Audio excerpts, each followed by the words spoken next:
Hello guys, pag-usapan lang natin ang breaking news. Ayon kasi sa bali-balita, jowa tip ni Daniel Padilla pag may away. Huwag pilitin mag-usap kung mainit pa. Pakalmain muna ang isa't isa. At siyempre, alam niyo naman siguro ang nangyaring iwalayan kina Daniel Padilla at Catherine Bernardo. Ating pag-usapan niya. Na alam niyo naman siguro, noong 2023, tinawag na bad girl itong si Catherine Bernardo dahil sa kanyang kasuotan. Puro itim kasi ang sinusuot ni Catherine Bernardo noong 2023 nang dahil sa hiwalayan niya dahil tinawag siyang bad girl. Ayon pa nga sa iba, iniwan lang ni Daniel Padilla, nagkaganyan na si Catherine Bernardo. Kasi wala sa mood si Catherine Bernardo at mainit-init pa ang aura niya dahil sa iwalayan. At siyempre, paano naman siya naging kalmado? At siyempre, papag-usapan pa rin natin yan.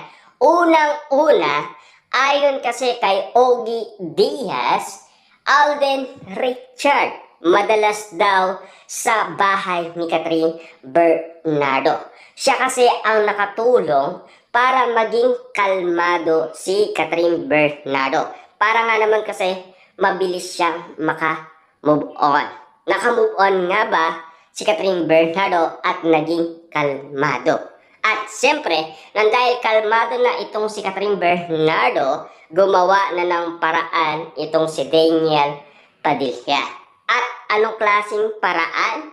Siyempre, dinaan niya doon sa malapit na kaibigan ni Catherine Bernardo at malapit din na kaibigan umano ni Daniel Padilla. At siyempre, nag-usap sila at naging okay. Ibig sabihin nun, kalmado na si Catherine Bernardo, kaya nga naman kasi pumayag siyang kausapin umano si Daniel Padilla. At siyempre, may bali-balita pa na naging okay sila at nagkabalikan ayon kay Sian Gasa. At siyempre, ayon naman kay Sian Gasa, 99.9% naging okay sila at nagkabalikan. Yan kasi ang report umano ni Sian Gasa.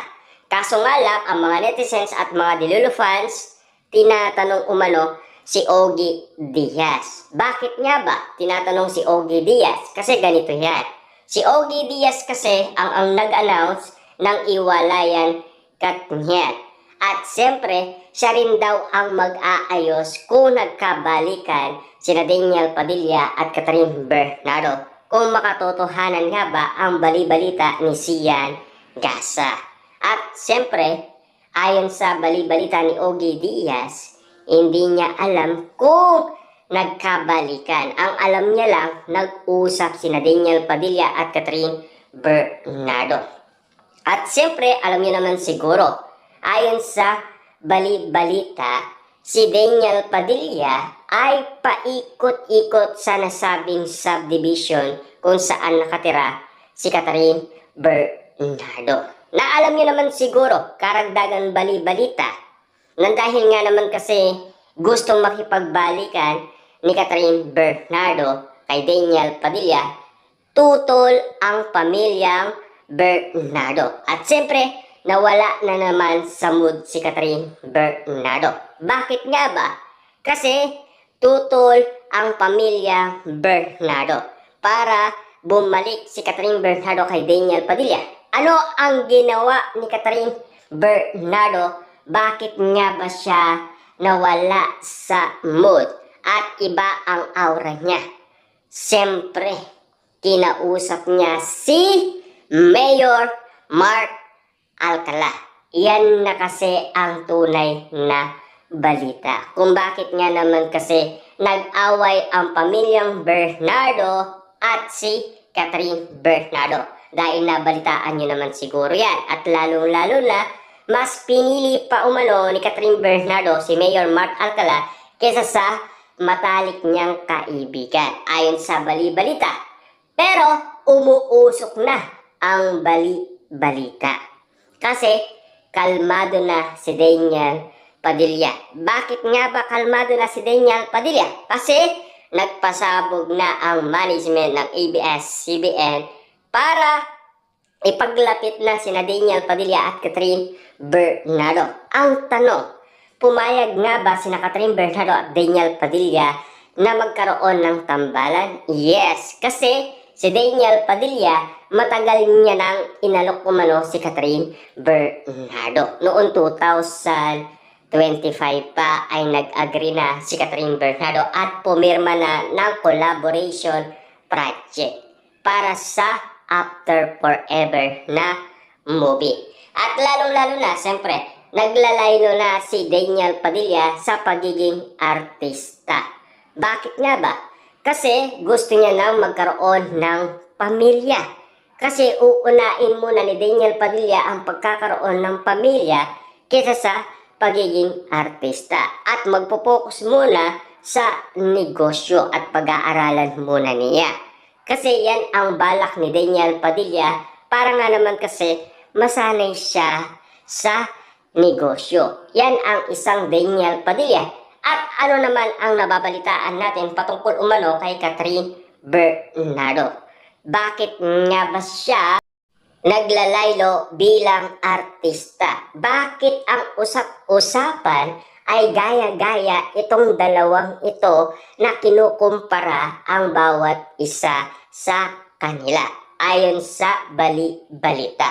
Si Daniel Padilla kasi ayon sa bali-balita, kinuha niya ang number ni Catherine Bernardo. Mahirap nga naman kasing kontakin ang isang tao kung wala ka naman communication. Si Daniel Padilla kasi, mahilig siyang makipag-connect kay Catherine Bernardo kapag okay na siya at kalmado na si Catherine Bernardo. Ibig sabihin nito, dahil kinuha ni Daniel Padilla ang nasabing number ni Catherine Bernardo, posibleng nag-uusap pa rin yan. At lalong-lalo na kasi, kung paliin man silang nagkikita at nag-uusap, ibig sabihin, yung mga nangyari noong 2025 na binalita sa atin at nasilayan natin at pinagkaguluhan at pinagpestaan, ay yun ay talagang ginawa ni Daniel Padilla at Catherine Bernardo. Kasi kalmado na si Catherine Bernardo. Ibig sabihin, ang kanilang relasyon ay talagang katotohanan. At lalong-lalo na, siyempre si Daniel Padilla, pinag-uusapan kung sino ang makakapareha niya at kung sino ang makakalab team niya sa kanyang mga project. Siyempre, walang maisip si Daniel Padilla. Ang sinabi niya lang, bahala na daw ang ABS-CBN. At siyempre, ang kapartner niya ay si Kyla Estrada. Bakit nga ba? Yan kasi ang bulong-bulungan. Pero may mga sitcom na sinasabi si Daniel Padilla na balak niyang gawin. Pero hindi niya sinabi kung sino ang makakapareha niya. Ang sabi, bahala na ang ABS-CBN.